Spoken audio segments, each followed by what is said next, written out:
हरे कृष्णा। आज हम छठे अध्याय का 9वां श्लोक पढ़ेंगे 6.9। सुहृत मित्र अरि उदासीन मध्यस्थे द्विष्य बंधुषु साधुषु अपि च पापेषु संबुद्धि विशिष्यते। अर्थात जब मनुष्य निष्कपट हितैषियों, प्रिय मित्रों, तटस्थों, मध्यस्थों, ईर्ष्यालुओं, शत्रुओं तथा मित्रों, पुण्यात्माओं एवं पापियों को समान भाव से देखता है तो वह और भी उन्नत माना जाता है। भगवत गीता का ये श्लोक हमें यह शिक्षा दे रहा है कि हमें हर तरह के व्यक्ति को समान दृष्टि से देखना चाहिए, चाहे वो हमारे लिए अच्छा है और चाहे वो हमारे लिए बुरा है। आप ये सोच सकते हैं कि भगवत गीता ऐसा इजीली लिख सकती है, बट ये प्रैक्टिकल नहीं है। मुझे भी यही लगता है ऑनेस्टली। बट इस पे मुझे ध्यान आता है कि एक बार मैं कोई क्लास अटेंड कर रहा था हिज होलीनेस गोपाल कृष्ण गोस्वामी महाराज जी की, जो मेरे गुरु हैं, और उसमें यही प्रश्न आया कि भगवत गीता भागवतम आदि में कई बार कुछ बातें ऐसी लिखी हैं जो आज की तारीख में प्रैक्टिकली फॉलो करना नियरली इम्पॉसिबल है, और अगर ऐसा है तो हम क्या करें, या ऐसी बातें लिखी ही क्यों हैं। तब महाराज जी ने यह बात बताई कि भगवत गीता और भागवतम हमें हमारा जीवन कैसे जिया जाए उसके लिए शिक्षा देती है। ऑब्वियसली बुक्स में जो स्टैंडर्ड्स होंगे वो परफेक्ट स्टैंडर्ड्स होंगे। अब ये बात महाराज जी ने नहीं बोली थी, आई एम सॉरी, बट मेरे दिमाग में अचानक एक एग्जाम्पल आ रहा है तो मैं उसको भी शेयर करना चाहता हूं। जैसे फॉर एग्जाम्पल एक कंपनी ने कार बनाई। अब उस कंपनी ने एक इंजन दिया है आपको, बॉडी दी है और टायर्स दिए हैं। ब्रॉडली मान लेते हैं 3 चीजें हो गई। तो कंपनी ने लिख के दिया कि भाई कार की वॉशिंग जो है वो एवरी 3 मंथ्स होनी चाहिए। फॉर एग्जाम्पल इंजन की ओवरहॉलिंग और मेंटेनेंस और ऑयल चेंजिंग और सर्विसिंग जो है वो एवरी 5000 किलोमीटर्स होनी चाहिए। टायर्स जो हैं दैट यू शुड चेंज से every 25,000 kilometres. Now these are the standards given by the company. अगर आप ऐसा करते हैं then this is the perfect. लेकिन जैसा कि आमतौर पर होता है, लोग थोड़ा लेट हो ही जाते हैं, कभी नहीं भी करा लिया तो ठीक है। अब कंपनी तो अपनी तरफ से एक परफेक्ट एग्जाम्पल, परफेक्ट स्टैंडर्ड लिख के दे देती है कि ये आप करो तो आपकी गाड़ी बेस्ट चलेगी। ऐसे ही भगवत गीता भागवतम हमें ये बता रहे हैं कि कैसे हमें जीवन जीना है। तो महाराज जी ने भी उस दिन यही बात समझाई थी कि भगवत गीता भागवतम में जो स्टैंडर्ड्स दिए हैं वो परफेक्शन के स्टैंडर्ड्स हैं। आपको मुश्किल लग सकते हैं, लेकिन अगर हम आपको परफेक्ट चीज बताएंगे नहीं तब तो आप थोड़ा भी फॉलो नहीं करेंगे ना। अगर हम पहले ही थोड़ा बताएंगे तो आप और थोड़ा करोगे, जैसा कि हमारा नेचर होता है। अब ये एग्जाम्पल भी मैं अपनी तरफ से ऐड कर रहा हूं। सपोज अगर हम एक चाहते हैं कि एक बच्चा 2 घंटे रोज पढ़े अपने स्कूल से आके, तो शायद हमें उसको बोलना पड़ेगा, अनलेस कि बच्चा इतना आज्ञाकारी हो कि जो बोले एज इट इज करें, तो फिर माता पिता इंस्ट्रक्शन भी उसको एज इट इज देने लगेंगे।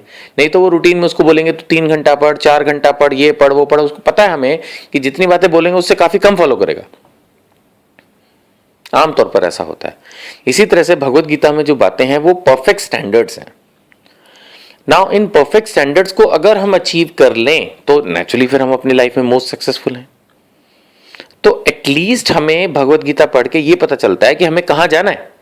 और वैसे भी भगवत गीता जो है वो सभी प्रकार के भक्तों के लिए है, बिगिनर्स के लिए भी है, और जो अभी मिडिल लेवल पे पहुंच चुके हैं उनके लिए भी, और जो एडवांस्ड हैं, एडवांस भक्त भी तो भगवत गीता ही पढ़ते हैं। ऐसा तो है नहीं कि जो ऑलरेडी भक्ति में काफी प्रोग्रेस कर चुके हैं उनके लिए कोई अलग शास्त्र है, उनको भी गीता ही पढ़नी है।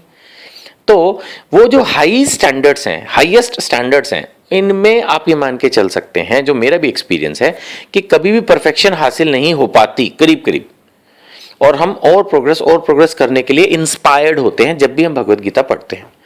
इसीलिए मैंने अनेक भक्तों के मुंह से बात सुनी है कि जब भी भगवत गीता पढ़ते हैं कुछ नया मिलता है।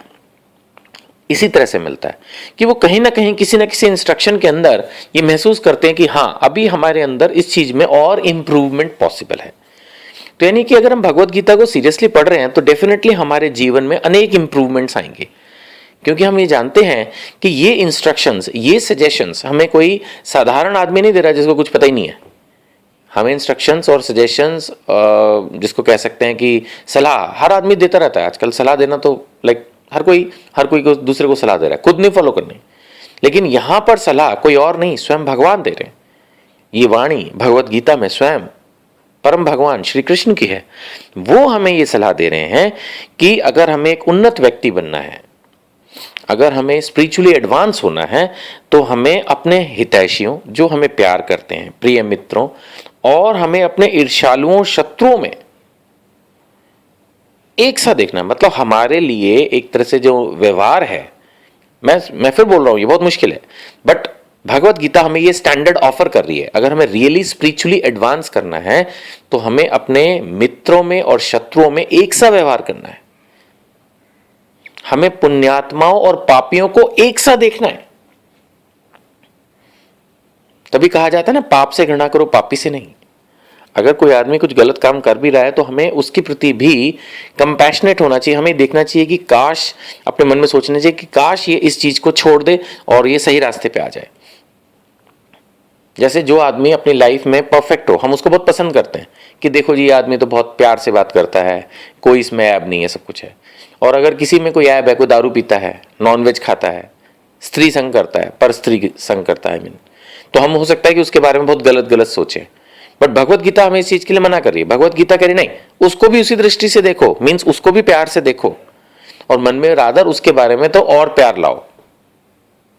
सोचो कि काश ये भी एक अच्छा आदमी बन जाए, काश ये भी नॉनवेज छोड़ दे, काश ये भी ड्रिंक करना छोड़ दे, जुआ खेलना छोड़ दे, काश ये भी 4 नियम फॉलो करे, काश ये भी हरि नाम जप करके एकादशी व्रत करे, भक्तों का संग करे, धाम यात्राएं करे। हर व्यक्ति के बारे में मन के अंदर ये फीलिंग लानी शुरू करें हम लोग। भगवत गीता यही हमें सलाह दे रही है। ये तो अच्छा है कि हम खुद ऐसे व्यक्ति बने और ऐसे ही व्यक्तियों का संग करें, लेकिन भगवत गीता ये भी सलाह दे रही है कि हमें इस 6 अध्याय के 9वें श्लोक में मैं पढ़ रहा हूं कि हमें पुण्यात्मा और पापियों को समान भाव से देखना है। हमें यह कोशिश भी करनी है कि पापी भी पुण्यात्मा में कन्वर्ट हों। एक अच्छे प्रचारक में, एक अच्छे भक्त में यही गुण होता है कि वो खुद तो भगवान की भक्ति करता है और साथ में दूसरों को भी उस लाइन पे लाने की कोशिश करता है। हरे कृष्णा।